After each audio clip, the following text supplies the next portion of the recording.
안녕하세요. 법무법인 대륜입니다. 국내에서 도박 행위 자체가 합법적으로 규정된 몇몇을 제외하면 거의 불법이라고 해도 과언이 아닌데요. 특히 인터넷의 발달로 불법 도박 사이트 등이 갈수록 발전하고 있기 때문에 그만큼 도박에 대해 우리 법은 엄중히 다루고 있습니다. 우리나라에서 도박 행위를 불법으로 여기고 형법에 적용하여 처벌을 내리는 이유는 무엇일까요? 정당한 근로를 통한 재물 취득이 아닌 부당한 방법으로의 재물 취득을 처벌하여 경제에 대한 건전한 도덕 법칙을 보호하기 위함입니다. 일반적으로 짧은 기간에 일회성으로 또는 참여자의 재산과 비교하였을 때 매우 적은 돈으로 온전히 재미를 위해서만 이루어진 것, 일시적 오락의 수준이라고 판단하고 있습니다.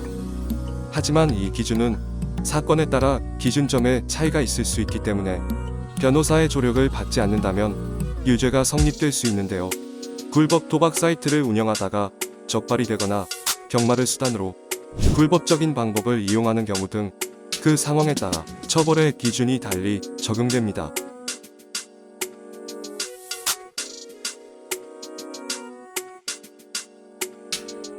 그러면 금액이 적어도 처벌을 받을까 의문이 생길 수 있습니다. 본 죄는 정해진 금액의 기준이 있는 것이 아니기에 가담하게 된 경위 규모, 그 성질, 방법 등 전반적인 요소들을 종합적으로 판단하여 판결이 내려집니다. 따라서 금액이 적다고 하더라도 유죄 판결이 내려질 수 있습니다. 액수를 중심으로 보는 것이 아닌 참여자의 재산 상태, 경제생활 등을 종합적으로 고려하는데요. 만약 경제생활이 여유롭지 못한 상황에 소액으로 도박을 한다고 하더라도 해당자의 기준에서 보았을 때 액수가 높다면 처벌을 받으실 수 있습니다. 쉽게 말해 기초수급자가 약 3만원가량의 판돈을 가지고 베팅을 한다면 이는 해당자에게 있어서 적지 않은 금액이라고 판결이 날 수 있기 때문입니다. 따라서 어떤 경우라도 형사처분을 받을 수 있는 상황이 발생할 수 있기 때문에 전문 법률인에게 해당 사건을 문의하시는 것을 권유드립니다.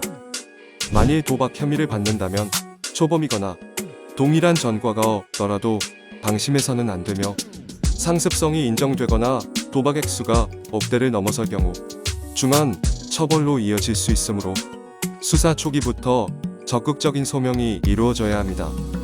불법 도박으로 인해 문제가 생겼다면 사실관계에 따른 대응 전략을 마련하고 혐의에 대해 방어할 수 있도록 대륜의 형사 전문 변호사의 도움을 받는 것이 현명한 선택이 될 수 있습니다.